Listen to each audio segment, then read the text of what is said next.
जय भोलेनाथ। आप सबका दिन मंगलमय हो। आज हम जानेंगे श्रावण मास के अंतिम सोमवार की व्रत कथा। प्राचीन काल में एक साहूकार था जो भगवान शिव का अनन्य भक्त था। उसके पास धन धान्य किसी भी चीज़ की कोई कमी नहीं थी, लेकिन उसके कोई संतान नहीं थी और वह इसी कामना को लेकर रोज शिव जी के मंदिर जाकर दीपक जलाता था।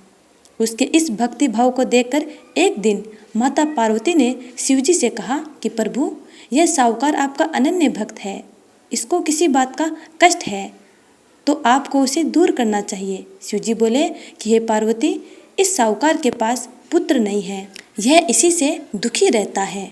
माता पार्वती कहती है कि हे ईश्वर, कृपा करके इसे पुत्र का वरदान दे दीजिए। तब भोलेनाथ ने कहा कि हे पार्वती, साहूकार के भाग्य में पुत्र का योग नहीं है। ऐसे में अगर इसे पुत्र प्राप्ति का वरदान मिल भी गया तो वह केवल 12 वर्ष की आयु तक ही जीवित रहेगा।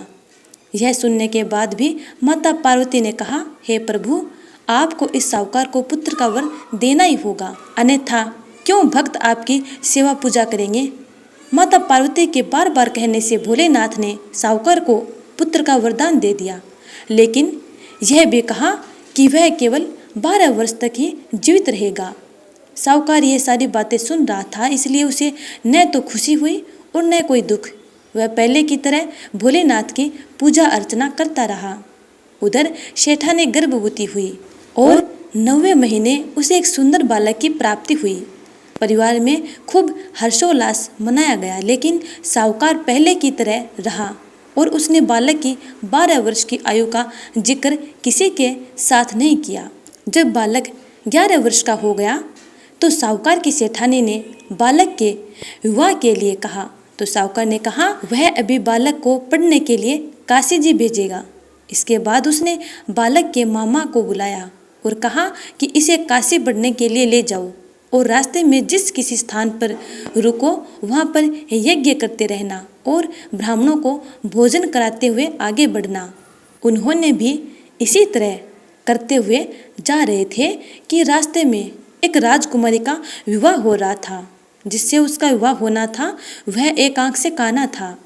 तो उसके पिता ने जब अति सुंदर साहूकार के बेटे को देखा तो उनके मन में आया कि क्यों न इसे ही घोड़ी पर बिठाकर शादी के सारे कार्य संपन्न करा लिए जाए। तो उन्होंने मामा से बात की और कहा कि इसके बदले में वह अथाह धन देंगे। तो वह भी राजी हो गया। इसके बाद साहूकार का बेटा विवाह की बेदी पर बैठा और जब विवाह कार्य संपन्न हो गया तो जाने से पहले उसने राजकुमारी की चुनरी के पल्ले पर लिखा कि तेरा विवाह तो मेरे साथ हुआ है, लेकिन जिस राजकुमार के साथ तुम्हें भेजा जाएगा वह एक आंख से काना है। इसके बाद वह अपने मामा के साथ काशी के लिए चला गया। उधर जब राजकुमारी ने अपनी चुनरी पर यह लिखा हुआ पाया तो उसने राजकुमार के साथ जाने से मना कर दिया। तो राजा ने भी अपनी पुत्री को बारात के साथ विदा नहीं किया। बारात वापस लौट गई। उधर मामा और भांजे काशी जी पहुंच गए। एक दिन जब मामा ने यज्ञ रच रखा था और भांजा बहुत देर तक बाहर नहीं आया तो मामा ने अंदर जाकर देखा तो भांजे के प्राण पखेरु उड़ गए थे। वह बहुत परेशान हुए, लेकिन सोचा कि अभी रोना पीटना मचाया तो ब्राह्मण चले जाएंगे और यज्ञ का कार्य अधूरा रह जाएगा।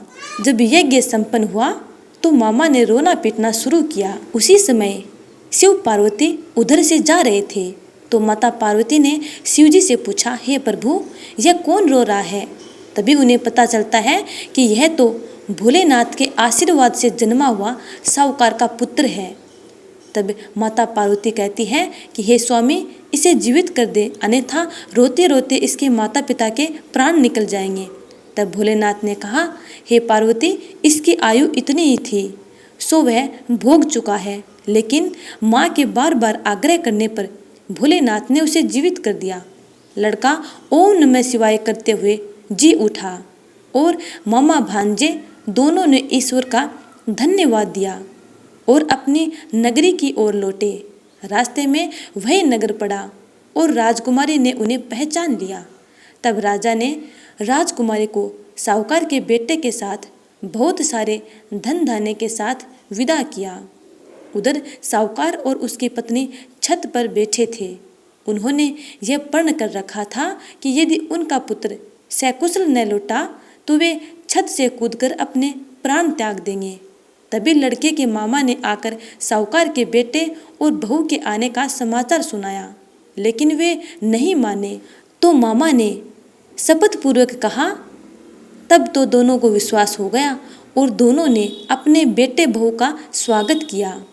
उसी रात साहूकार को सपन में शिवजी ने दर्शन दिया और कहा कि तुम्हारे पूजन से मैं प्रसन्न हुआ। इसी प्रकार जो भी व्यक्ति इस कथा को सुनेगा या कहेगा उसके समस्त दुख दूर हो जाएंगे और मनोवांछित सभी कामनाओं की पूर्ति होगी।